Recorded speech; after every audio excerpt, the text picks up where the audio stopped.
a little upgrade. It's time for an update. Time for a change. You know, I think he looks really fine, but I'm a little partial to Freddie. Freddie is changing with the times, and that's always a good thing. It's MASH TV. 2 full hours of MASH laughs. What about rank? Can I help it if I'm not as rank as you? Weeknights starting at 6 on MeTV. Live 5 for 6 is weather coverage you can count on. The Live 5 for 6 Skyview Network, sponsored by Terry Lambert Hyundai.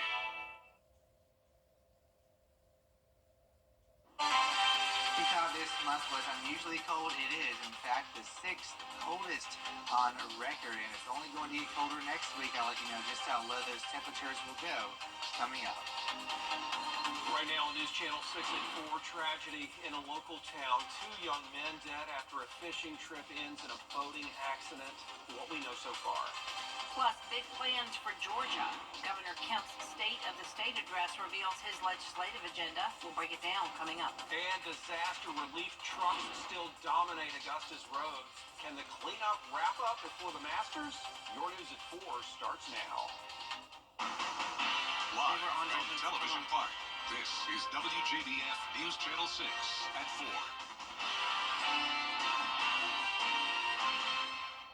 Hello, everybody. I'm Brad Means. And I'm Jenny Montgomery. Thank you so much for joining us. Coverage you can count on begins with more details for you about a boating accident in Scriven County. We told you about this yesterday. 2 people were killed. Graham Lee has the story. The Scriven County Sheriff's Office says all this happened around lunchtime Wednesday. 3 young adults were enjoying an afternoon fishing on a pond, but a tragic accident has now left 2 dead. Investigators were called to a pond off of Poor Robin Road close to 12:45 Wednesday. They say one of the young adults was able to get out of the water safely and was sent home after getting treatment from EMS. Multiple law enforcement agencies then came to help the sheriff's office to find the 2 that drowned. After a 5-hour search in 46-degree water, authorities found the victims. They've been identified as 22-year-old Eli Brodnix and Demetrius Boyd, who turned 23 just a month ago. It's a tragic loss for our community. These young boys was great, football stars here in Scriven County, well known, well liked, and our thoughts and prayers are with the family at this time. Sheriff Royal says they're still investigating the circumstances leading to these deaths, but they're not suspecting any foul play at this time. In Scriven County, Graham Lee, WJBF, News Channel 6. Police in Thompson detained 3 teenagers, one of them just 13 years old, after a bold crime, breaking into cars with a loaded weapon. Officers apprehended the suspects near a church on Jackson Road after a resident chased them. 2 teens are linked to a car theft last year, and further charges may follow. Police urge anyone with information to let them know about it and to secure their cars and report suspicious activity. It is time now for a first check of our weather. And for that, we turn to meteorologist Miller Hyatt. Jenny and Brad, it's a beautiful day here across the area with plenty of sunshine. A picture-perfect picture right now of Swainsboro. We do have that breezy condition right now with winds gusting up to about 30 miles per hour. So satellite radar is quiet, not a cloud in the sky as high pressure is locked in place. Temperatures right around average, if not a little bit above. Louisville 62, 59 in Augusta, which is exactly the average, 59 in Swainsboro, 56 in Saluda. Notice the winds are really gusty, 31 miles per hour in Saluda, 27 miles per hour in Augusta. Earlier I saw it was up to 33 miles per hour. So we do have a late wind advisory through 1 a.m. overnight. We're looking at that late wind advisory mainly for our central counties and then a lot of our South Carolina counties. This is for wind gusts up to about 30 miles per hour, mainly for those boaters to make sure that they're careful on the water. So relative humidity is very low, around 20%, and that is leading to some dry fuels. So across our western counties, stretching from Wilkes down to Emmanuel, we do have a fire danger once again through this evening. where we have relative humidity 30% or less, and with the gusty winds, that creates dry fuel. So that is dangerous because that could cause wildfires to spread. So it's not recommended to do any burning.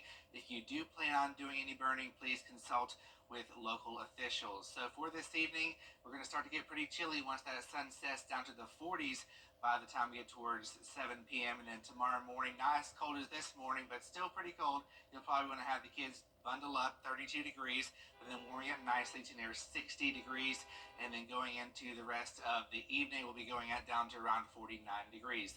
So coming up, I'm tracking rain, wind, cold, and maybe even some wintry weather. I'll have all those details and more coming up. All right, Miller, thank you. Governor Brian Kemp highlighting his top priorities at his annual State of the State address today. Kemp talked about helping Georgia farmers and rural communities impacted by Hurricane Helene, job creation, and expanding healthcare access. And thanks to a budget surplus, Kemp says he will lower the state income tax rate, saving Georgians $7.5 billion over the next decade. Georgia is also the #1 place to do business. Georgia accounts for roughly 22% of Waffle House locations in the country, but almost 37% of their litigation cost. Their liability insurance premiums have gone up 235% since 2018, and their average cost for a negligent security lawsuit in Georgia is 5 times higher than in Florida. Governor Kemp's budget proposal also includes $159 million for campus safety to protect children in classrooms. And tonight at 7 o'clock, State Senator Harold Jones will deliver his party's response to Governor Kemp's State of the State. Senator Jones is leader of the Georgia Senate Democratic Caucus. Well, it may not look like it, but the end is in sight when it comes to debris pickup in Augusta. The disaster recovery trucks have been removing storm damage since the first week of October. Some areas are just now getting their first pickup, but the city's debris manager says the final pass for neighborhoods is going to begin sometime next week. We're looking to make an announcement today about starting final pass, and in some of the areas we'll probably start District 1 and 7 and subsequently move down. But what we're going to do is we'll make announcements based on voter precincts. So if you know what your voter precinct is, we'll make announcements that when we're starting those and when we're finished. Deadline for 100% reimbursement from FEMA is coming up next month. The Augusta Historic Preservation Committee holding a public hearing today about the condition of an historic landmark. The privately owned old First Baptist Church building on Green Street has been neglected, and the commission wants repairs to be made. Kim Vickers explains. They want to hear concerns so they can determine whether the current owner has committed code violations since buying the property. The building has been there since 1902 and was where the Southern Baptist Convention was founded. It's listed on the National Register of Historic Places and the Downtown Historic District, also on the register, so it carries a lot of historical weight. Our hope is that at the hearing, the owners will come forward and say we're going to do the right thing and we're going to restore it. If that doesn't happen, we have within our ordinance the ability to take them to court. Tara Conway is the chair of the Preservation Commission. According to her, they've tried several times to contact the property owner, Joe Edge, but haven't heard from him. I also reached out to Edge, and he said he's responded to them. He declined to speak with me on camera, but sent a statement. In it, he said, "We've made a lot of repairs to the structure to ensure that it is not in imminent danger." Those details were provided to the committee. For example, we put a new roof on the back portion of this building to stabilize it. The building sat in a neglected state for over a decade after we purchased, and we've been slowly working on stabilizing it. While the progress may not be as quick as some would like, there has been progress, and any notion that the building is a nuisance or risk to life safety to anyone is factually incorrect. The purpose of Historic Preservation Commission is to save these buildings, so that's what we're trying to do. We want to hear from the owners and hear what, if they're working on something, we need to know that. We need to know what's going on. The commission says the neglect of the property violates building codes and historical ordinances, and it's important to them that it be preserved. Today's public meeting is at 5:30 in the commission chambers at the municipal building. In Augusta, Kim Vickers, WJBF News Channel 6. Local doctors say the debris piles left over from Hurricane Helene can cause health concerns. Local allergist Dr. Donnie Dunnigan says branches and stumps can grow mold, especially if they're wet. This can lead to spikes in allergies and asthma episodes for people who suffer from either condition. A huge amount of our patients have been complaining since the hurricane that their allergies have just been driving them crazy. And again, as we talked about, it's really we're out of season for most of the pollens and things like that, and it seems to be related to the mold spores that are being produced by some of the debris that's left over from the hurricane, and especially from some of these debris piles that you've seen as you drive around Augusta. They're huge.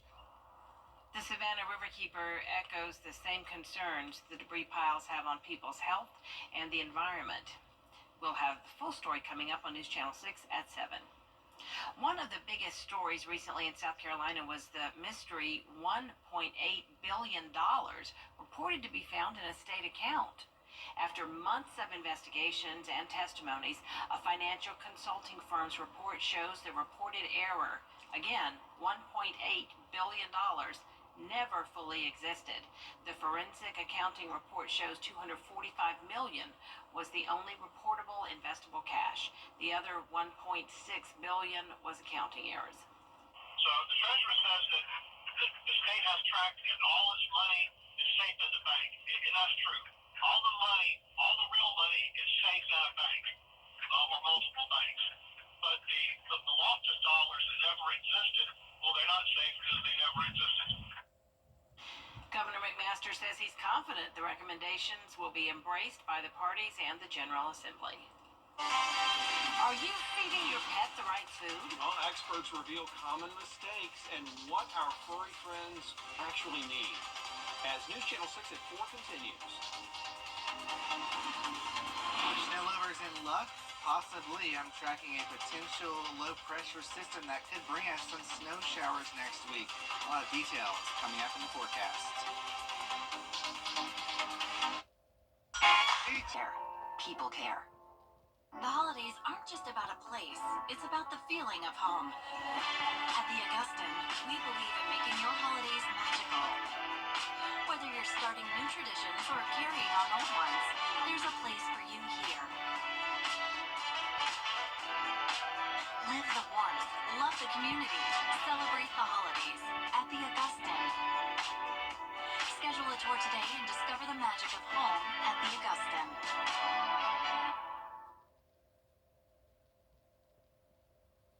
If you have a dog, experts want to make sure you know about some common foods that can put your pet at serious risk. Melissa Adon reports. Think twice before sharing your meal with your furry friends. While they can be safe for us humans, the FDA warns they can be toxic, even deadly, for dogs. Avoid feeding your dog raw meat, raisins, grapes, onions, and chocolate, as these can all make your pup sick. Also, don't reward them with salty snacks, fatty foods, and anything with xylitol, a sugar substitute used in many candies, gum, and even some peanut butters. Cats, on the other hand, may be especially sensitive to onions and garlic. The best rule, keeping human food safely out of your pet's reach. For more tips and information, visit the FDA website. With this Medical Minute, I'm Melissa Adon. Here's a question for you. How often should you take a shower? Well, whether you bathe in the morning or at night, there's one dermatologist who recommends showering at least once a day. He says showering every day can help prevent acne, dandruff, eczema flare-ups. If you're somebody who likes to take a shower several times a day, use soap only one of those times to prevent your skin from drying out. If you're someone with sensitive skin or eczema-prone skin, soap only needs to be applied to like the face, the armpit, the groin area. If you're someone with normal skin, you can use soap all over, but it is recommended to shower every day just to remove those allergens from our skin. And the doctor says sticking to a non-scented soap or body wash is best, since the fragrance can dry and irritate your skin even more. We'll be right back. Weather headlines on WJBF News Channel 6. Brought to you by Hickson Roofing. If your roof needs fixing, call Mr. Hickson. The 2025 fall. Now, your most accurate forecast with WJBF Live 5/6. We're taking a live look at a snowy Buffalo right now. Heavy snow is coming down with some limited visibility right now on our Terry Lambert Hyundai Skyview cam. A beautiful picture of the winter wonderland, and a lot of areas in the Northeast are dealing with the same, with plenty of snowfall covering the entire state of Pennsylvania and New York. We have some snow pushing into Pittsburgh, Allentown, Scranton, and up to Buffalo, like we just saw, Rochester, New York. Even some light snow and flurries pushing into New York City and Philadelphia as well right now. But as far as our weather is concerned, no snow as of right now. We're under high pressure, and that is keeping things nice and clear. So temperature-wise, not too bad, right around average for this time of the year. Right now it's 59 degrees. Notice, though, much milder air towards our west, 62 in Dallas, 63 in Houston. That mild air is continuing to push our way. So tomorrow we're looking at another beautiful day. Temperatures right around the average of 59 degrees. We will start off cold, but certainly nothing frigid, right around freezing, and then will be chilly by the time the sun sets tomorrow evening. 49 degrees by 7 p.m. So Futurecast shows we have a weak cold front pushing through. That's what's bringing all the gusty winds today, gusting around 30 miles per hour. But it's a dry front, so it's not bringing us any moisture. High pressure will be right back in place to our south tomorrow, leading to a lot of sunshine, but not for long, because notice off towards our west we have a lot of rain brewing, and that's going to push in late Friday night into your Saturday, potentially heavy at times. Notice all the yellows and reds. This is pushing in. We can't rule out a rumble or two of thunder, but for the most part, just some garden variety rainfall. And going into Saturday night, maybe another push of rain from our south as a powerful cold front pushes through, and that's going to really drop our temperatures. So the first half of MLK Day weekend, we're looking at a likely chance of rain, 58 on Saturday, 57 Sunday with a morning shower. Then check out the noticeable drop down to 38 for the high. So this is going to be a big change in our weather. Lows in the teens, which would be the coldest air we've seen so far this season. It's also going to be very breezy, which could cause some dangerous wind chills as well next week. So rain chances, 90% chance Saturday, morning showers Sunday. The next week, notice we have some slight precipitation chances, and we could see some frozen precip depending on a low pressure system forming over the western Gulf. And if it takes the northern track closer to us, we could see some wintry weather. But if it takes the further south track, we could be just all dry and very, very cold. So right now we're still fine-tuning those details. We're about 5 to 7 days away. It's looking slightly more likely we could see some form of precipitation with some frozen precip.